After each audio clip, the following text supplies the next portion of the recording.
Oh, hey everybody, it's Chuck. Welcome back. I've got a little project today I'm gonna do, and I was gonna do it without filming it. I'm like, no, let me go ahead and film it. I'm making some hive stands. This is not an original design. This design that I'm gonna make for these hive stands, and I've got an example here, and there's one down there, is kind of a copy of what they sell on Better Bee. Wooden hive stands. I think on Better Bee, they're like $60, $70 plus shipping, unless you pick them up at the expo or something. And it's really pretty easy to make if you've got any woodworking skills, and I'm talking basic woodworking skills. The tools you have might make it even easier, and I'll show you some things on the table saw and the chop saw a little bit later that show you exactly how I do this. But in typical fashion, I kind of want to show you what I'm going to do and then do it, and then maybe talk about how it was done and why we changed the design. The important thing about making anything with measurements on it is think about what you need it for.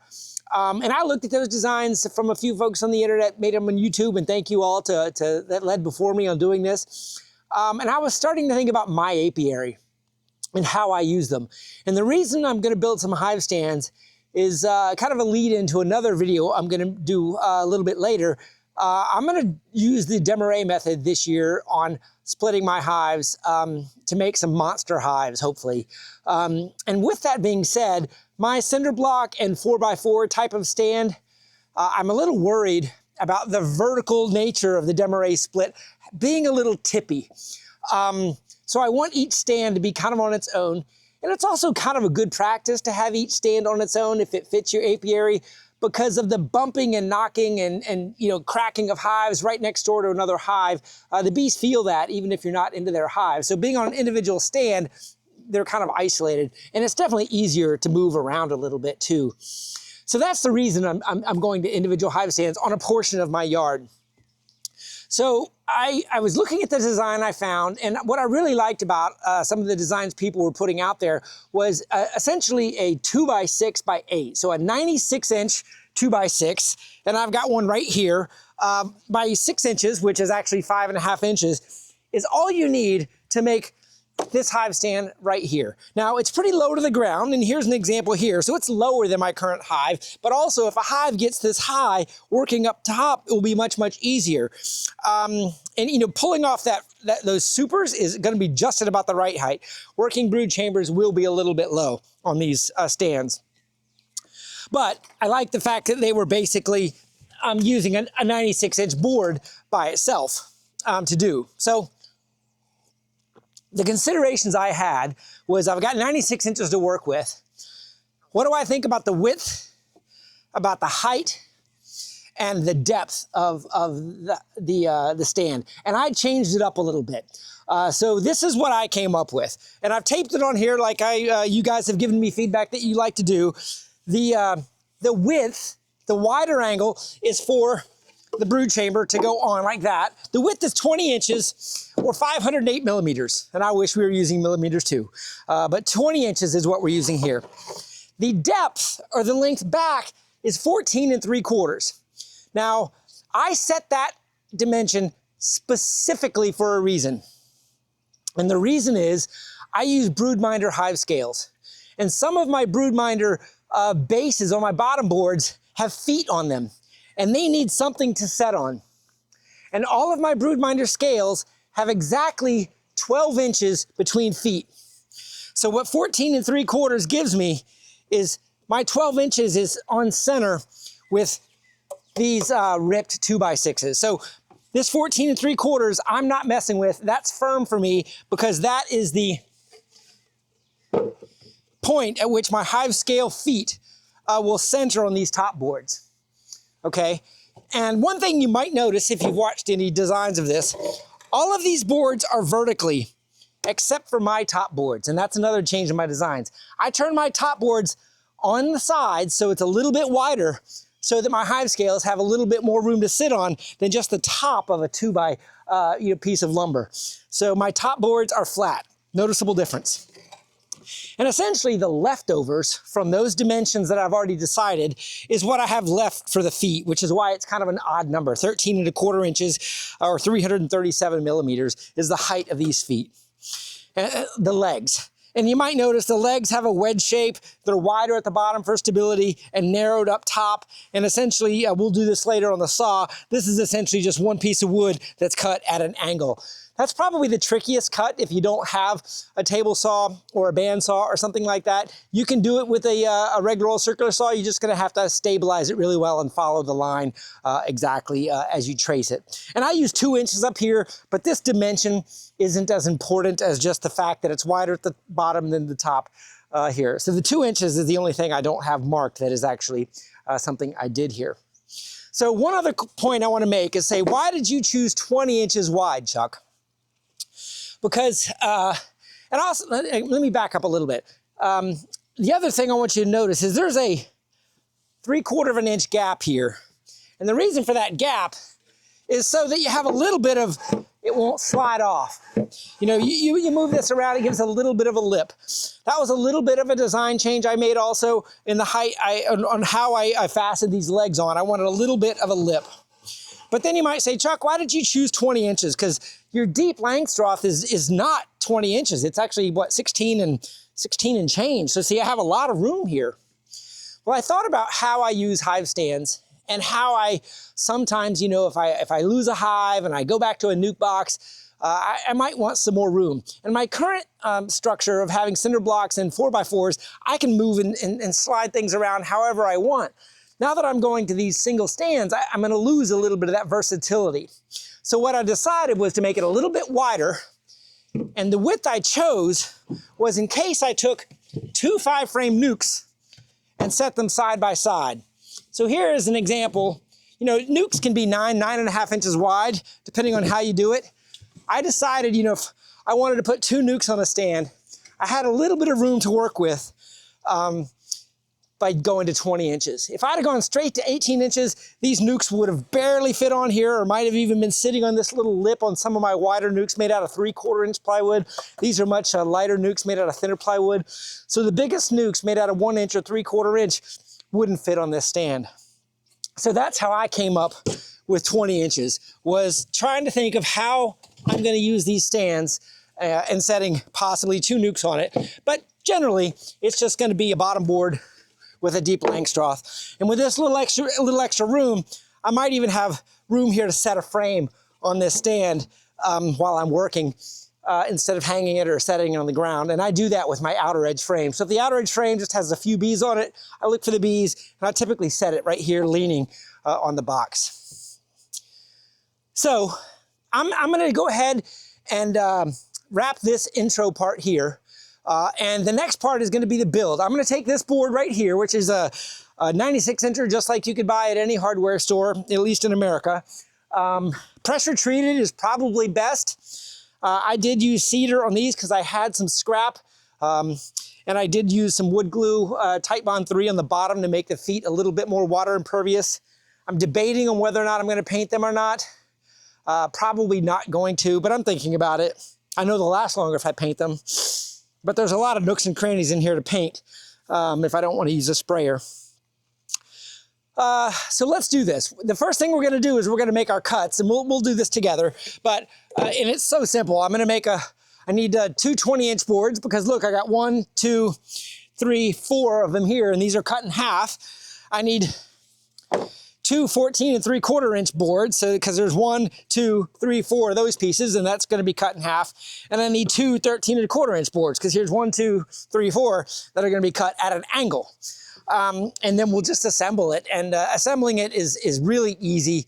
The strength in this to keep it from racking and shaking is these legs having wood screws. And the fact that I use wood glue in all of this, it's not going anywhere. You could argue that you need to screw every single one of these pieces in. I didn't, I just toe-nailed and glued. I'm using these pieces with wood screws going in this direction to give the strength of the part. All right, I'm probably gonna fast forward to the labor cutting, but I'll talk to you at each section about how I'm setting it up, and then we'll assemble it, and when we're done, we'll have an extra hive stand. Stick with me. All right, folks, we're inside the shop. I'm not gonna insult your intelligence by telling you how to cut a board, but I'm just gonna walk you through what I'm doing. I'm gonna have the camera rolling.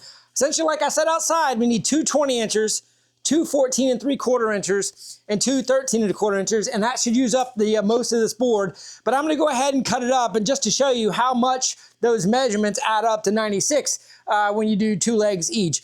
So in any case, I'm just gonna fast forward through this and maybe even play some music so you don't have to listen to the entire saw, but here I go cutting them up.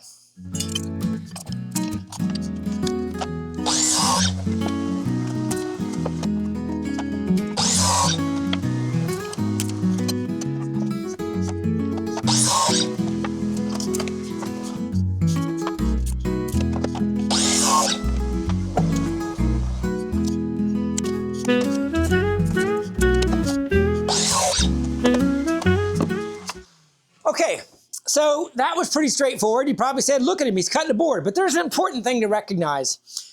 There is 0 left over here. And the reason is I made those measurements to use up the entire board. But let's say you were off a little bit, and let's say you got to the very end. And the reason you want to cut your legs last, and in that order, is because the legs are where you can mess up a little bit on. You can mess up on anything, but the legs are where I would take off a extra 1/4 inch if I had to.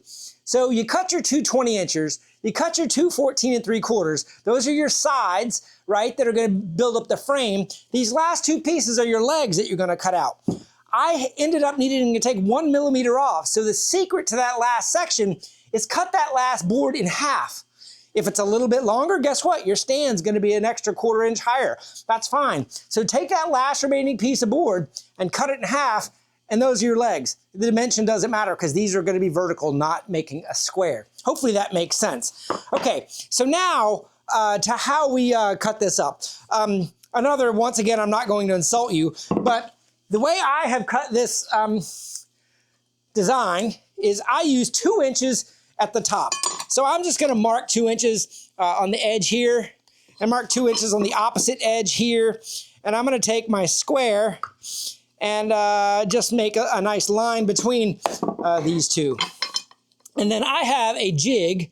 I'm not expecting every one of you to have this jig on your table saw, but if you do, it sure as heck does make angle cuts pretty easy. And for those of you that are interested in that, I'll show you that in a second, but we'll just go ahead and make this line 2 inches. And now this is essentially gonna make 2 legs out of each board.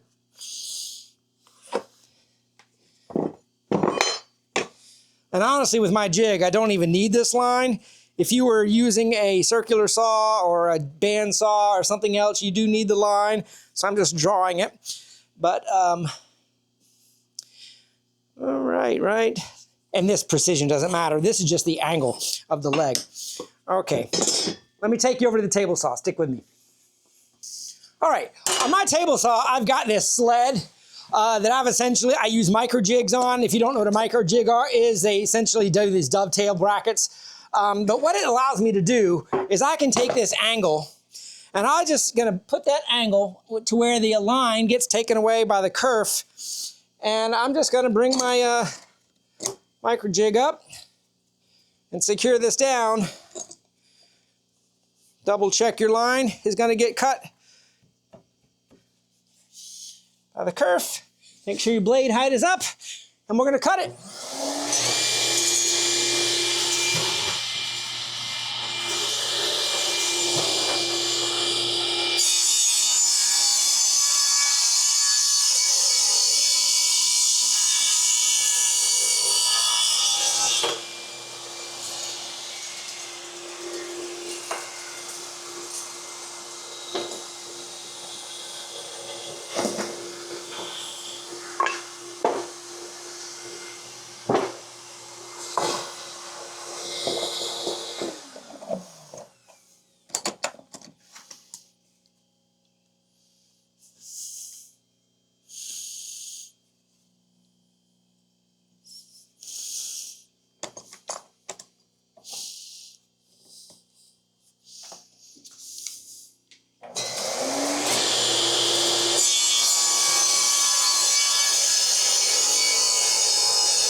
Okay, 4 legs, pretty easy peasy. You gotta admit, that jig sure as heck did make that easy, didn't it? Gonna leave these on. All right, so now I'm gonna show you how I set up for cutting boards in half. Now, many of you may go, well, that's pretty insulting. I know how to cut a board in half. Well, in case you don't know how to cut a board in half, I'm gonna show you a quick, easy trick. First of all, so you know, this is a 5.5-inch board, right? You know, pretty closely to that. So half of that is 2 3/4. So what I do is I put a line here on 2 3/4.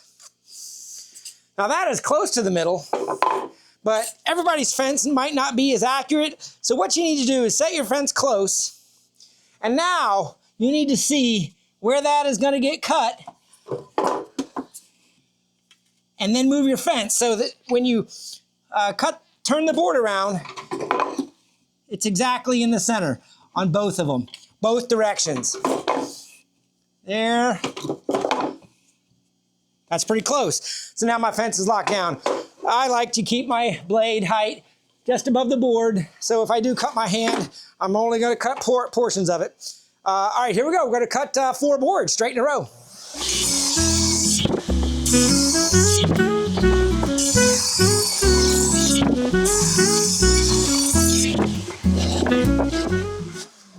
All right, now we have all of our boards cut in half. Since they're all the same dimension, we're able to just rip through those. A little extra dust because I forgot to convert my dust collector to the table saw. All right, so we've got all of our parts. Now all we're gonna do is put it together. So stick with me. All right, I'm back. So let's put this thing together. I've got all my pieces set outside. Here's my legs, right? They're the ones cut at an angle. I'm putting them on last. I'm just gonna make some room by setting them to the side. And now we've got our short pieces and our long pieces. Remember, these are 14 3/4, these are 20. The dimensions don't matter at this point because you've already cut them. But I'll just say that, you know, you might want to put this together ahead of time with the forethought of why you have the dimensions you do, and which is the width and which is the length, and think about how you're going to use it. You remember I said my hive scales are going to go essentially on to the long boards, right? So essentially the top is going to be these 20 inchers. And I want to choose the best boards I have so that my hive has got the best surface to set on. And that's 2 good surfaces there. So these are going to be my top 2 boards. I'm going to set them to the side, and these are going to be part of the frame structure. So we have shorts and longs. And you might want to assemble this loosely, just set it aside so you get your mind how it goes together, because I would argue that 3 in 10 people would put this together wrong and have to undo something. So think about it. If the longs are on top, then the shorts are on bottom if you got an even number. So it's going to go short, short, and then my long board's on top, right? So let's go ahead and just set the shorts down, kind of get an idea of how this is going to go together.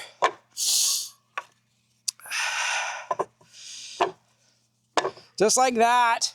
And remember, my longs are going flat for my hive scales on top. So that's essentially how it's going to go together. So maybe you want to unassemble it in an order. So when you put it together, you've essentially got it right. So this is how I'm going to do it. I'm just going to assemble it in order, and I'll probably fast forward and give you something groovy to listen to. Sit back. Let me mention one more thing, because I don't want to talk while I'm assembling it. I am going to be applying glue to each joint and toenailing with just some, you know, small little brads. This is to hold it in place while I'm assembling it, and also so that I can get the legs, you know, so it's a rigid square, so I can get the legs in place with the heavy wood screws. That's essentially what I'm doing. So I'm not nailing yet.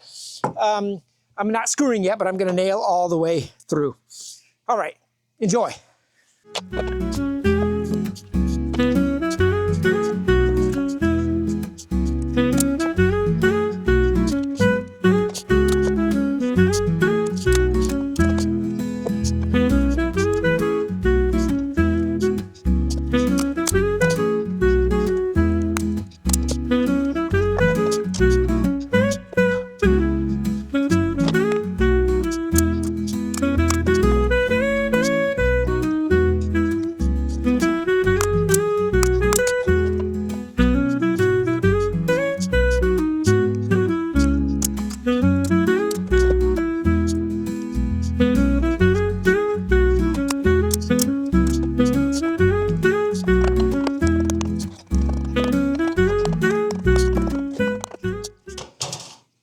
Okay, welcome back. So, pretty straightforward. Now, I just glued and toe-nailed, and honestly, I don't know if you saw, I was just making sure everything was centered. If there's a millimeter here, millimeter there, listen, we're making a hive stand. We're not making furniture. Don't worry about that sort of stuff. Just remember to get your long pieces flat if you're following my design. These could go vertically if you wanted. If you don't have hive scales, it doesn't need to be flat for the hive. But remember, this is where the hive is standing, and then the part that most people could mess up is this next part, is the legs. You got to think about where your legs go.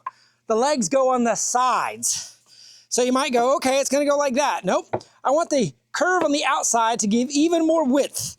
So the legs go on the sides, just like this. Okay? But you see, you need kind of a jig to get that 3/4 of an inch trick I was telling you about, because obviously you don't want to nail that because that's laying flat on the ground, and this has got 4 inches. This is how I do it. 3/4 inch plywood, any sort of a distance, and all this is going to do is make that gap for the top edge. But in order to do this, you've got to turn your hive stand upside down and set it on top of these shims like that. So now, you are essentially, remember now this is the bottom, this is the top. You're gonna put the feet on like that, and there's your 3/4 inches. That is the part that perhaps isn't intuitively obvious on how this little jig helps. Now, you can do this 1,000 different ways, measuring it, lining it up, drilling it. I just wanted to be able to quickly have 3/4 inch go around, and then glue and screw these all up. Now, I didn't mention this earlier. I'm using wood screws that are designed for 2x, they're 3 inches. And I like to pre-drill so they go straight in. So there's a little bit of a pre-drill technique I do for this. So I'm just gonna talk all the way, well, actually I'm gonna shut up and let you watch me, and but I'm gonna put this closest to me here, so maybe you can see a little bit from the side. I can't really stand as well over here in front of the camera, so I'll try to do this at an angle for you, how I do this.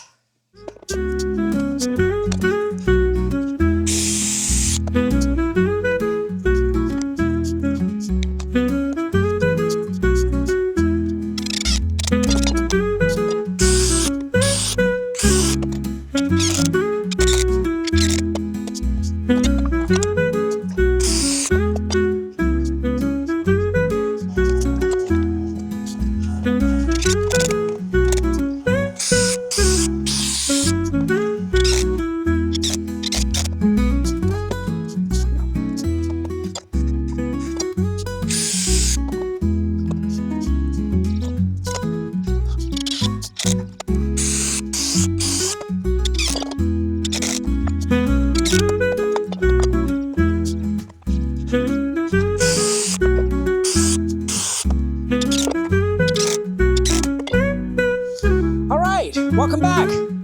So I'm done. Think I did it all right? Did you see the mistakes I made? Did you see the mistakes I almost made?